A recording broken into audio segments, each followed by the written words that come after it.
Hi everyone, welcome back to our channel Riyaz Ranna Banna. আজকের আমাদের recipe হলো লাচ্ছা পরোটা। লাচ্ছা পরোটা বানাতে আমাদের যে যে উপকরণ প্রয়োজন তা হলো ময়দা।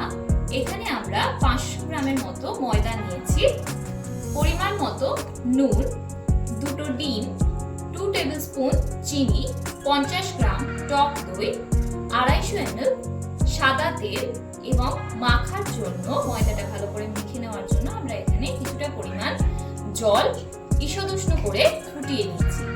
তাহলে চলুন এবার দেখে নিই লাচ্ছা পরোটার ডোটা কিভাবে তৈরি করতে হয়। এবার ময়দাটা মেখে নেওয়ার জন্য আমরা প্রথমে ময়দায় অ্যাড করে নেব 1 টিস্পুন ফুল লবণ, 1 টিস্পুন ফুল চিনি।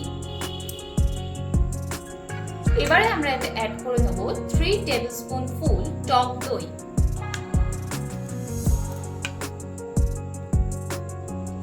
এবার আমরা এতে অ্যাড করব পরিমাণ মতন সাদা তেল,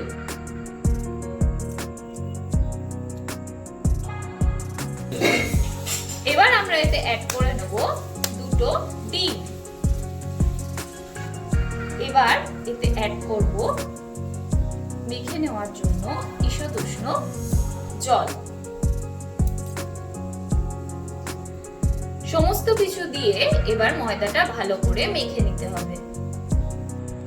ময়দাটা এইভাবে মেখে মিনিমাম 2 থেকে 2.5 ঘন্টার জন্য রেস্টে রেখে দেবেন। যদি হাতে সময় খুব কম থাকে তাও অন্তত আধ ঘন্টার জন্য এটাকে রেস্টে রেখে দেবেন। একে একে লাচ্ছা পরোটাগুলোকে বেলে নেব। তার জন্য আমরা প্রথমে তেল এবং ময়দা দিয়ে একটি মিশ্রণ তৈরি করে নিয়েছি। তার থিকনেসটা কিন্তু এরকম ভাবে রাখবেন। এছাড়া আমরা নিয়ে নিয়েছি কিছুটা পরিমাণ সাদা তেল। সাদা তেলে ময়দাটা ডিপ করে নিয়ে এবার ভালো করে এটাকে ফার্স্টে রুটির আকারে বেলে নিতে হবে।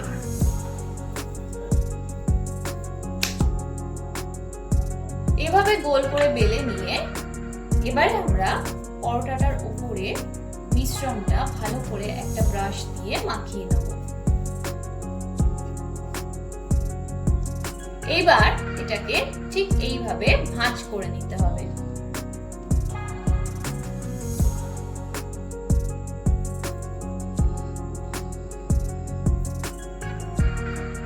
এইভাবে দেখুন ভালো করে পরোটাটাকে ভাঁজ ভাঁজ করে নিতে হবে, তবেই কিন্তু সুন্দর লাচ্ছাটা আসবে। ভাঁজ করে এইভাবে গোল করে পরোটাটা পাকিয়ে নেবেন এবং হাতের সাহায্যে চিপে কিছুটা বড় করে নেবেন। এবারে আমরা পরোটাটা বেলে নেব। এইভাবে গোল করে পরোটাটা বেলে নিতে হবে। এবারে আমরা একে একে পরোটাগুলোকে ভেজে নেব।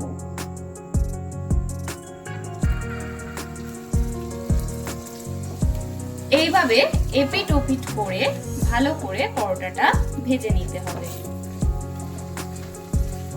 এইভাবে দেখবেন লাচ্ছাগুলো ছেড়ে ছেড়ে আসবে, তাহলেই বুঝতে পারবেন যে পরোটাটা ভালো মতন ভাজা হয়ে গেছে।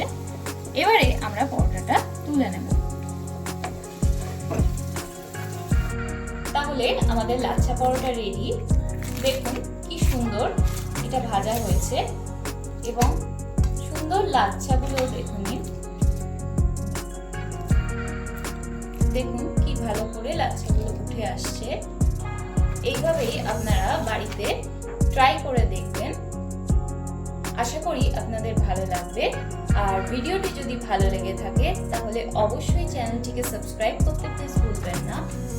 আর ভিডিওটি যদি ভালো লাগে তাহলে অবশ্যই ভিডিওটিকে লাইক, কমেন্ট এবং শেয়ার করবেন। সাবস্ক্রাইব করে পাশে থাকা বেল আইকনটা প্রেস করে দেবেন। Thank you.